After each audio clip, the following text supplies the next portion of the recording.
Okay, here we go again. Looks like I'm actually setting up the yeah. I'm adding in the talk balloons already for some reason. Yeah, I don't know how many times I did this. I think I might have been experimenting because I do sometimes find that yeah, writing the dialogue does sort of point me in the right direction. It gives me an idea of what the characters should look like ahead of time because I don't usually bother with the script. I just um, put those talk balloons up, and then yeah, that kind of leads me to the next step, really. Yeah, do forgive the sound of my laptop again. I always have to mention that. I have to apologise. So it's Beryl. Yeah, I think this is when I more or less settled on a look for Beryl because it had taken me a long time to. I don't think I do the eyelashes anymore. I think that's one thing that I stopped doing. But yeah, this is roughly how she ended up looking in all of the comics. So yeah, I think in this one she's about to go to the shops, and um, Stan wants her to pick up some batteries. I think that was the plot of this one.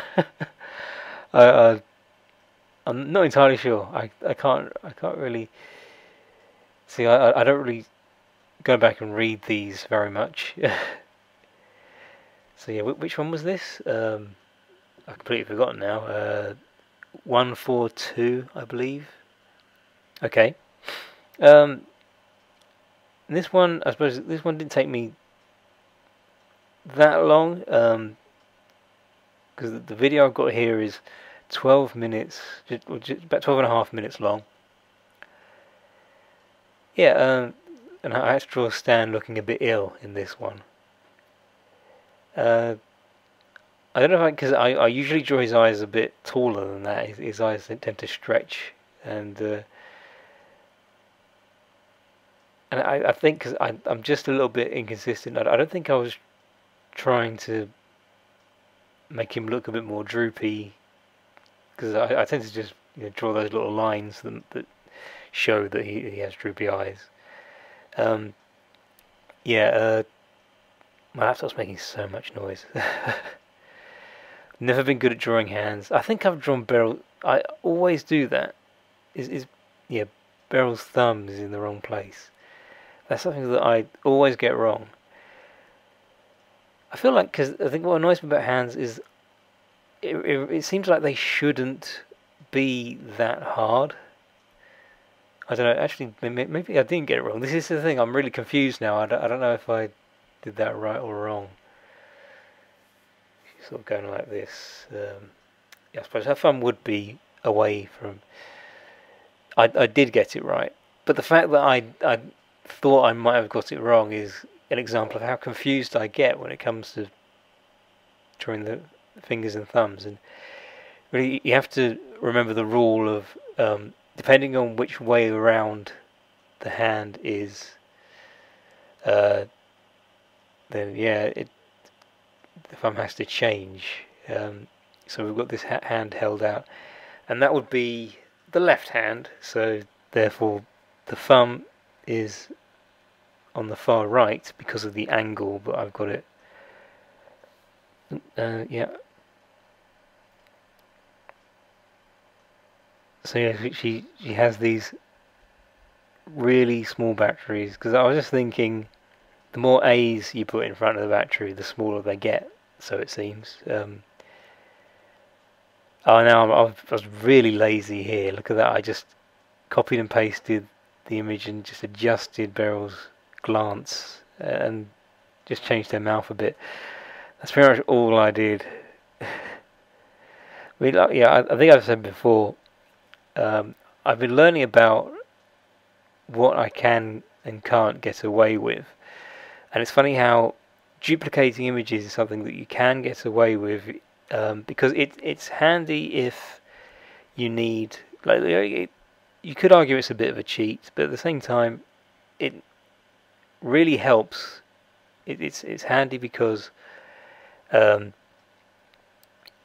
it just you get that consistency, you're making sure that things match up well, and it's no trouble really just adjusting things. See, look, I turned her head around, and now I'm working on reshaping her body. So yeah,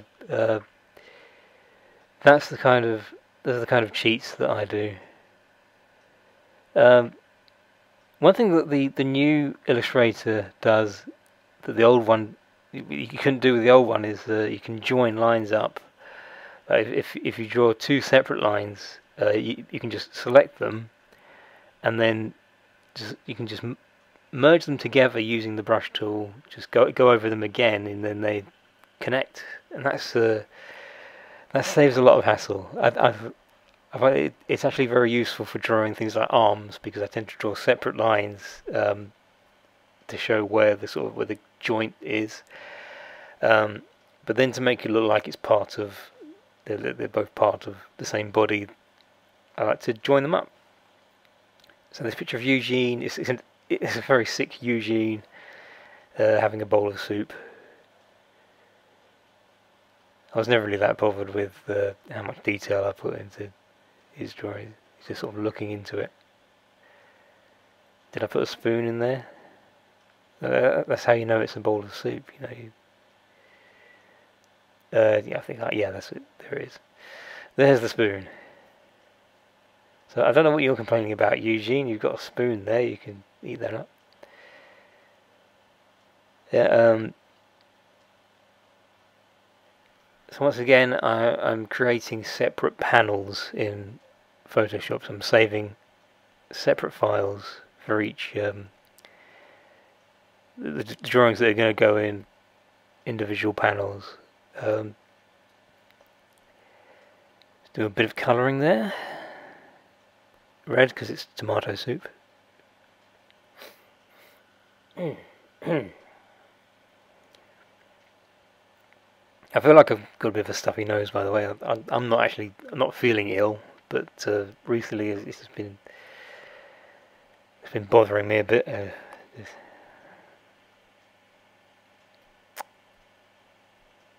Beryl's tail is a bit tricky because it's very thin, and I have to try and do those lines, which kind of add a bit of that kind of third dimension look to it. Just the curves and the way they progress down the tail, and it's difficult to get that looking accurate. Or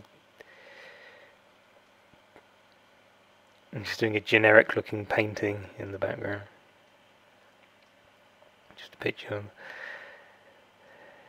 That's a really difficult balance to get. If you're doing something just like a little background object, you don't have to take all day about it, but you want it to look like the thing that you're trying to do. So yeah, it is hard, because sometimes they'll be quite far away, and the further away they are, the more you kind of feel like, how can I put all these details into it, because it's just going to be this tiny little object. Speaking of tiny little objects, those batteries didn't really look anything like batteries, but that was part of the joke, I suppose. I was making it so I just thought, what if they did like it's like if you went from AAA batteries all the way down to several A's, and therefore there would be these just minuscule little things, very easy to lose.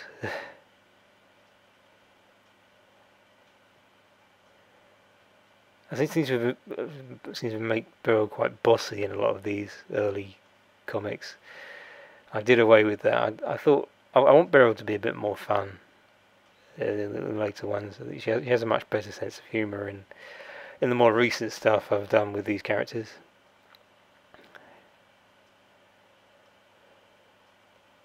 So I thought it'd be nice if kind of Beryl's the more adventurous type, because I just figured if I was Stan, I would be, very, very kind of, I don't know, because they're both kind of based on me a bit. Because the thing is, Stan's quite lazy and is also not exactly a intimidating.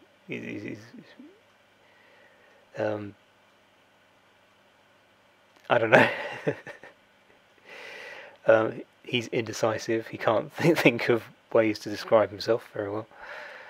No. And I think 'cause I had this idea that Beryl's the one who's had a harder life, actually, because I was thinking my life has gone very smoothly. I've not really had any real trouble or anything. There's been anything really bad going on or anything, and I sometimes forget that. I sometimes neglect to consider other people's problems and things they might be going through. And I thought I'd probably exaggerate that with Stan. So in a lot of the later stuff I've done, he's the one who's kind of oblivious and isn't quite as considerate as he could be. Okay, so here I am, just finishing it off now. Yep, so there we go, 142. And really, Comic Life is how I decided on that kind of font, that kind of look for the numbers. Cause I think I'm still no, I'm not actually. No, what am I talking about? But you know that became the font for New Stuff, the comic book series that I did. So yeah, I'd write New Stuff in that similar kind of squiggly line, white with black outline. Yeah, I really do apologise for my laptop. It hasn't gone quiet at all this whole time. It's I'm sure you can hear all that. Then yeah. Well, I'm actually putting shadow effects on those little lines. This comic strip was really just an experiment, really, at the end of the day. So yeah, that's it, almost done. And there we go. Okay, so another speed draw out of the way. Right, there are a couple of things that I thought I'd mention. I am trying to do some more Let's Draws. And, I mean, I said before, I don't know exactly if these are going to make it, but, you know, I've done a few and some of them have turned out quite well, so you'll probably be seeing those at some point in the near future, hopefully. So yeah, in the meantime, check out the Beluga Tunes podcast on iTunes. Also on iTunes is Video Gaga. That's another podcast that I've been involved with, and yeah, I must say they are both worth checking out, if I say so myself. So yeah, thanks for watching, guys. See you later.